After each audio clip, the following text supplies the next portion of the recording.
This is WLEE Richmond, a nationwide station. Richmond, the people, the events, and issues that concern and affect our lives. This is Exploration, a public affairs series of WLEE News. They call him the King of the Cowboys, and at 66, he wears his Stetson crown like the master he is. Happy trails to you until we meet again. Roy Rogers, born Leonard Sly in Cincinnati, Ohio, after a long career on stage, in the movies, on TV, and records, is still entertaining audiences with the ideal of the Western hero image. Good morning, I'm Randy Davis. Roy first came to Richmond in 1938 on a train to promote the opening of his first cowboy movie at the Grand Theater. Last week, he returned for a free concert attended by over 6,000 grown-up kids and their kids. Today's exploration is devoted to Roy Rogers, King of the Cowboys. Roy is heavily involved these days in promoting his own chain of restaurants. We have a chain of the Roy Rogers family restaurants all across the country, and we have 200 and some of them, and I go out quite often and appear at the openings of some of them. And we've been doing it for about 10 years, and we're really getting rolling along real good now. I've got some nice restaurants. We have fresh food, fast food service, and we're very proud of them. And I'm proud of the company I'm with, Marriott Corporation, and it's just something that I like to do, and I like to meet the people that's been kind to me throughout my whole career. And your visit is also connected with the Heart Association, aren't you? Yes, we're going to do some announcements with the Heart Association, which I appreciate very much. Thank God somebody started an association for the heart, because last December I had a open heart surgery, which I came out of very well, and I appreciate the doctors and everyone that was associated with that. So if the people didn't donate to these heart associations, I might not be here. So it's the research that's been allowed by the Heart Association and people like that raise money for research, that they've found out how to repair hearts just like they repair an automobile, you might say. I had angina attack about 22 years ago, and I lived with that a weak heart for all those years, and I'd learned to slow down and live with it, and it got to a crucial point where I had to go in for open heart surgery. And I came out feeling like a new person. I feel like I got a new lease on life, and I haven't felt this good in 20 years. So I appreciate all that anybody can do for the Heart Association. It's like a lot of the other people that have donated for different causes that some people don't have the money to pay for it, or they don't have the insurance to take care of it, and people have extra money that they can spend for these causes. I think it's great. That's America. Looking through your current activities that I have a list of from your public relations people, including being Grand Marshal, you're connected with promotions with your restaurant chain, television commercials, you're still making records, I understand, promoting those, movies, television, and you're in your 60s. 66. 66 years of age. In round numbers. And a lot of people I've heard of, when they turn 65, hang up the hat and the boots and go out to the ranch and most of them that quit at 65 and they hang up their boots, that's it. They hang up their boots and that's the end of them. I know more people that retired or were forced to retire because before they changed the age, I think they've changed it to 70 now, haven't they? In a lot of areas anyway. Before they have to retire. They seem to throw in the towel, or they seem to think that they're not needed. And probably they're throwing away some of the best brains we have in the country. So I'm glad they raised it to 70. I'm not speaking for myself as far as the brains are concerned, but I'm talking about some of the men that are in positions that have been there long enough that really know what they're doing. And I think we were wasting a lot of good brain power there by making them retire at 65 years old. And I'm not going to retire till I have to. We've still got 6 great kids. They're all married now. We have 16 grandchildren. How about that? Of course, I got married at 9. I would go crazy if I didn't have something to do. And I think when you have to retire, if you're going to just sit around and not do anything, you got to have either a hobby or something. I mean, just to retire and sit down and say, well, that's the end of it. I think that's the worst thing can happen to a man or a woman. Mm-hmm. You don't plan to retire anytime soon? Not until I'm disabled. Well, I think speaking for your fans, of which I am one of the biggest, thank you. We appreciate that. A lot of people, I think, retire too early. Fortunately, I've saved all of my memorabilia down through the years, and I have them in a museum in Victorville, California. And we have people come from all over the country, and I have my offices right there, and when I get sick of that desk, that doesn't take me very long in the morning, I stand there a couple hours. I like to go out and play Roy Rogers and go through and shake hands with the people and take pictures with their kids, and I enjoy that. Now, I can do that till I'm 100 years old if I was lucky enough to live that old.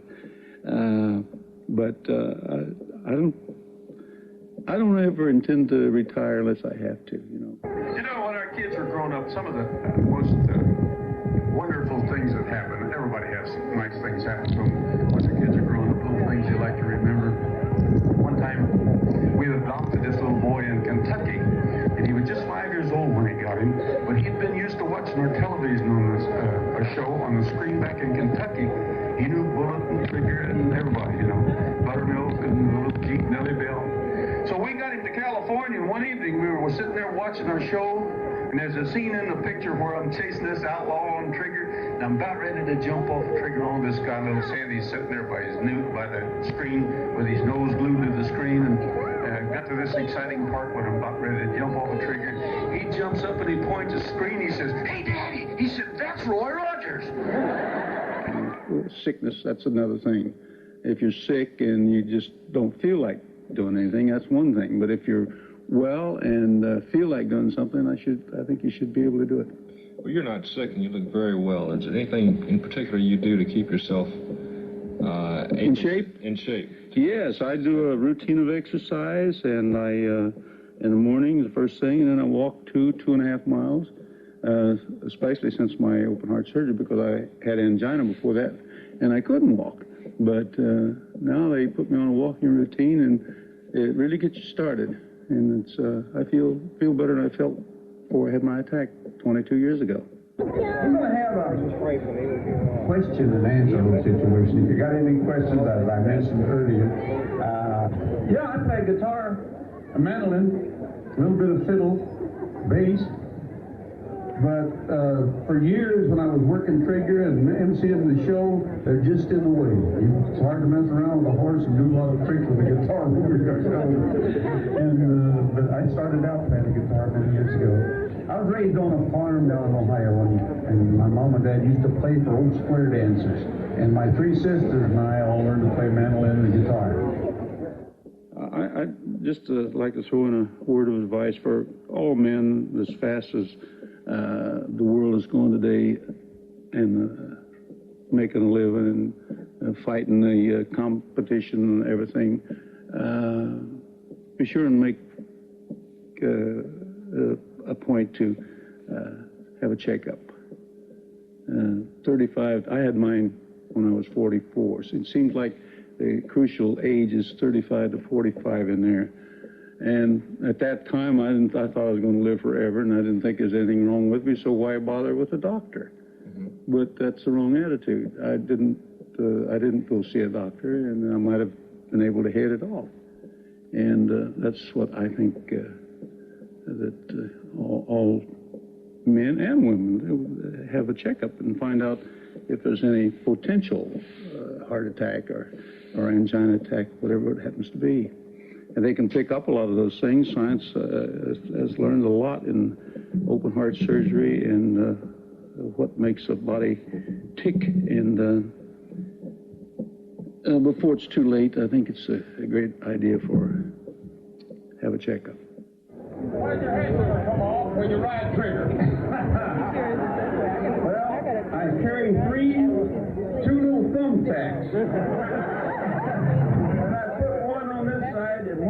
side. No, these are specially made by Stetson, and they're pretty heavy felt. And brother, when you're running as fast as Trigger could run, you anchor it down on your head, and boy, it sticks there. Sometimes I'd put a little dampness inside the band and it helps to hold it too, but it's hanging on there pretty good. During concerts you have, you were talking earlier about playing Roy Rogers. How do you relate to the audiences today? I mean, what type age group do you relate to? Do the kids who are just coming on who may not have had a chance to see the old television movies? Well, the ones, the smaller kids haven't seen them. In some areas, my pictures are still playing, but it's mostly grown-up kids, you know what I mean?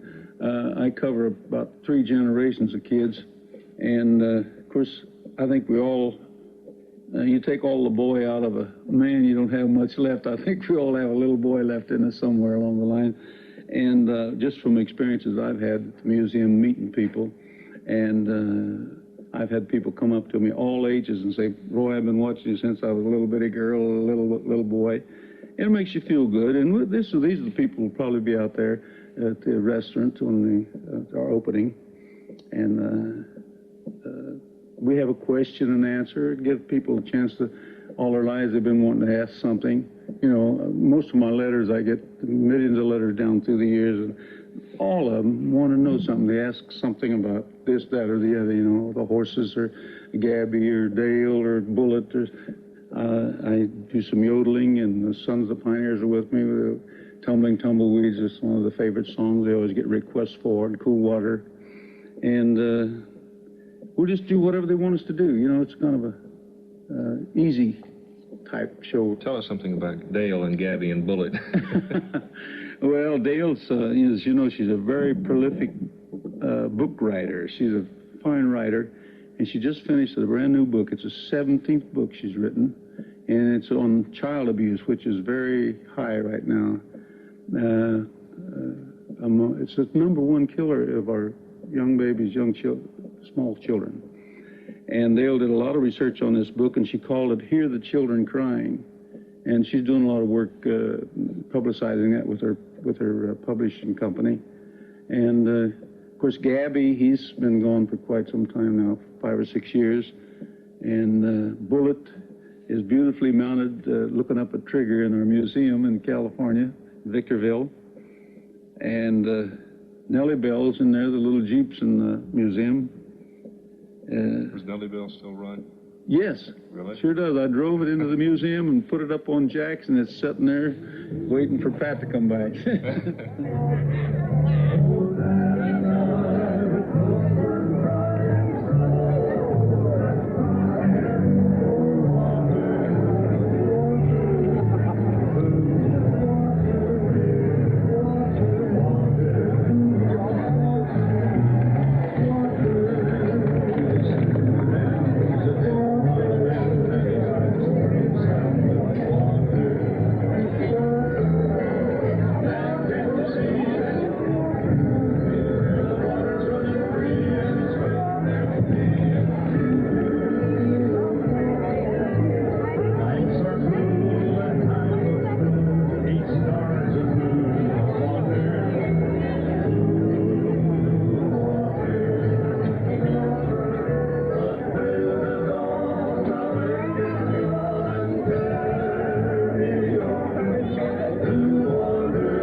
with the tum-rolling,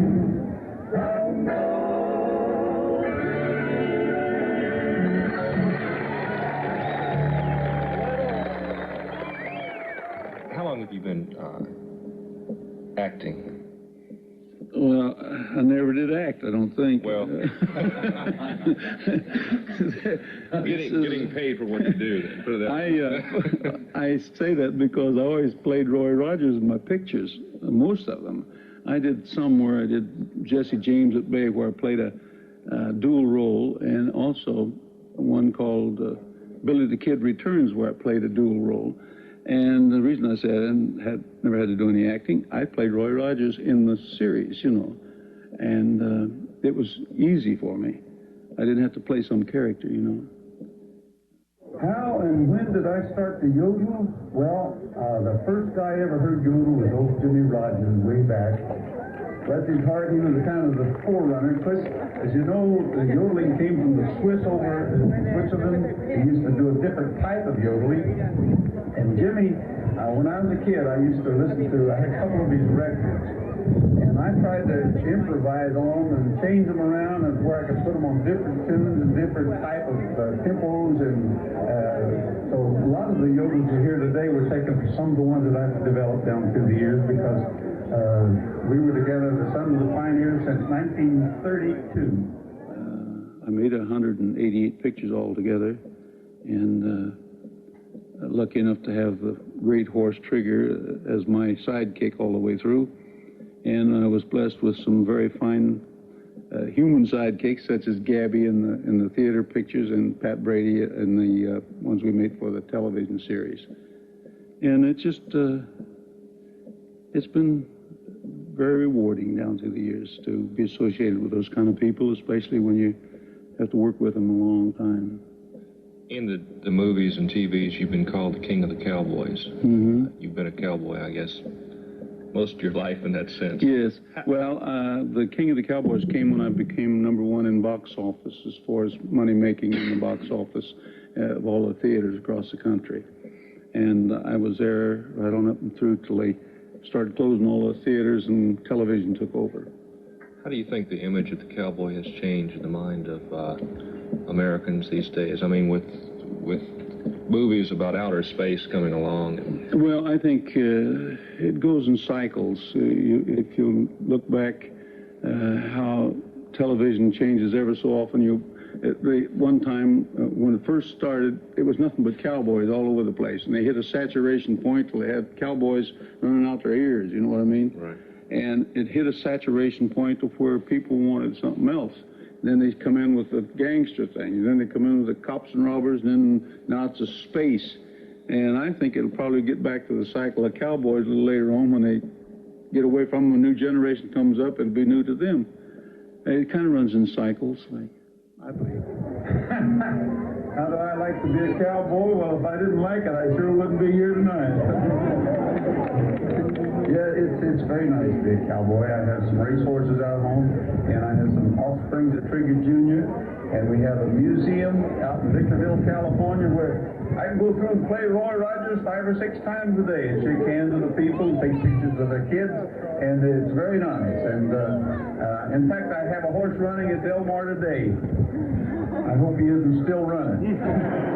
Why do you think that Americans in the heyday of cowboys, it is not in that cycle now, why do you think they were so impressed with the image of the cowboy? I think it's the only history, actually, that America has, the history of winning of the West. When we landed here in Plymouth Rock, back in those days, they were on the edge of a great country. And the real history of America, especially the United States, was going west, the winning of the West, and the hardships and things that the pioneers had going over. There's some tragedies that happened. A lot of them, whole wagon trains were wiped out. And that's where the disease would hit a whole wagon train and wipe them out.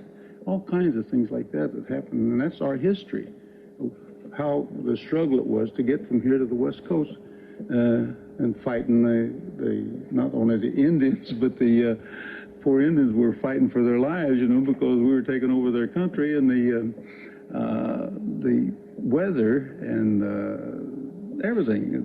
They had to fight going across the country, hardships of all kinds, trying to carry enough food to, and not knowing how long it was going to take them to get there, and they just shooting in the dark. A lot of them, when they took off, they didn't know where they were going to end up. Roy, do you still bowl? Oh, I love to bowl. That's my favorite sport. You have any bowlers here tonight? Yes, the Bowlers Veterans League, I'm the chairman this year and last year for raising money for that great organization. And I bowl 2 times a week during the winter, Mondays and Wednesdays, mixed league, 180 average. That's all right. That's a pretty good average for an old cowboy. Of course, when they went into the West, they became cowboys after they got. They say, what's the difference between country and Western singing? Well, Western singing is a little farther west than here, than the hillbillies and the country people in the hills of Ohio and Kentucky and Tennessee and all these southeastern states. And then as they went west and got out into the prairie and the plains and the desert country, why they became cowboys, struggling with cows and moving them to the railroad and stuff like that. You were born in Ohio, and you later moved to California? Yeah, I was in Ohio. I was born in Cincinnati. In fact, where they built the Riverfront Stadium for the Cincinnati Reds, they bulldozed my birthplace over, and I claimed second place as my birthplace. Second base. And I lived 2 years in Cincinnati. And when I was 2 years old, my dad and his brother had built a houseboat. And I lived on the Ohio River for 5 years. And my dad, I was 7 years old, I guess he figured, and I had 3 sisters, 2 older and 1 younger. I guess he figured he better get us on our ground, you know. So he bought a farm out of Portsmouth, a little place called Duck Run. So we moved out to Duck Run, and I was there until I got 2 years of high school, and I had to go to work, and I got me a job in Cincinnati in a shoe factory. And we were working in the shoe factory, and one morning we got up, and Dad, my older sister, had married and gone to California, and we hadn't seen her for 6 years, so he said, let's quit our jobs and go to California and see Mary. So we did, and we stayed out there 4 months, and this is 1930, right at the bottom of the Depression. Came back, and I was back home, and I took one look at Ohio and thought about those winters. I had to walk to school, and that snow falling and everything, and I told Dad, I says, happy trails, I'm going back to California. And I hitchhiked back out to California, did several jobs of different kinds, drove sand and gravel truck and went up north, picked peaches, and went on a little radio station because I'd learned to play the mandolin guitar from my mom and dad. We used to play for square dances when we were kids, and so all my sisters and I learned to play the mandolin and guitar. I went on a little radio station, to make a long story short, and 2 years later I developed the Sons of the Pioneers. And, when was your first movie made, and when was your last movie made? When I made my first movie, it was 1938 in January. And my last one I made 3 years ago now. We made it down in Texas, called Macintosh and TJ. It wasn't released nationally. It was released in different areas of the country. But that's a shame because it was a good family picture. It's a man and boy story called Macintosh and TJ. I understand now it's been sold to Columbia. Is that right, Art? And it's going to be on television later on, so I hope you both see it. In 1937, I had a chance for a screen test at Republic Pictures, and they signed me up, and became Roy Rogers. Was there a point where you became a cowboy, or were you born a cowboy? What do you think? No, I had horses. My first horse actually was a mule in Ohio. And when I was about 11 years old, my dad bought a little sulky, ex-sulky racer from, they used to have sulky races, you know, at the fairgrounds.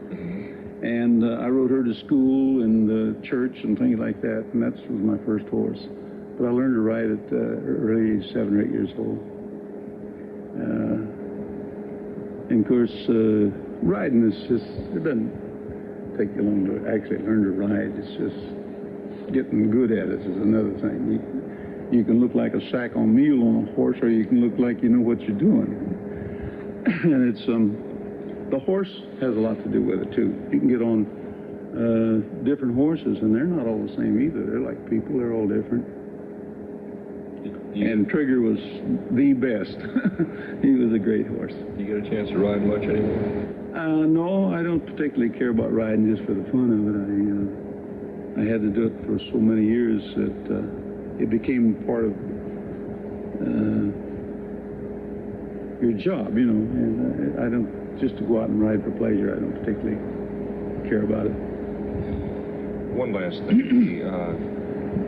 Our audience will be able to see you, a segment of our audience will be able to see you at the concerts you play around the country.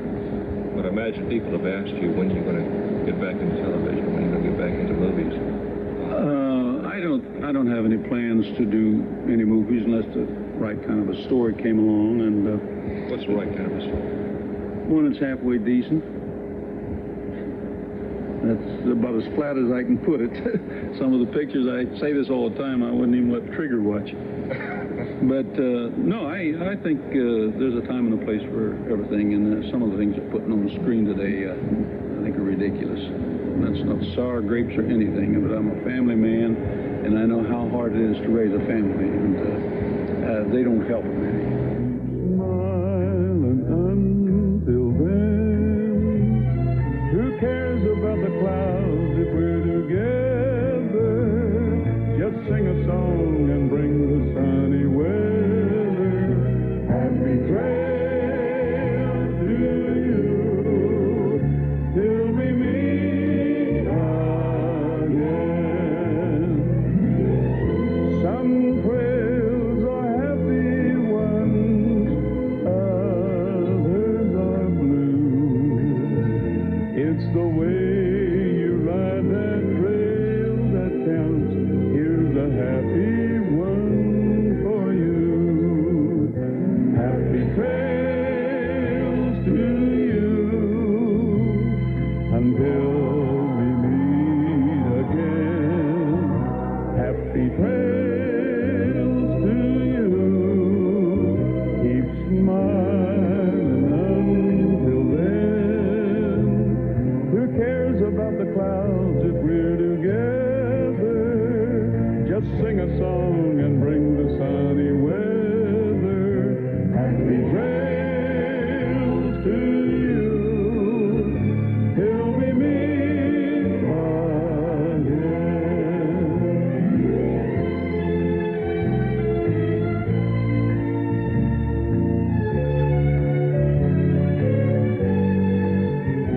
Happy trails to you till we meet again. I'm Randy Davis, WLEE News. You've been listening to Exploration, a public affairs series of WLEE News. We care about Richmond and the issues, events, and groups that make up our daily lives. If there's something you'd like to hear on WLEE News, call us weekdays at 288-2835 or drop us a line. And be here next week for Exploration.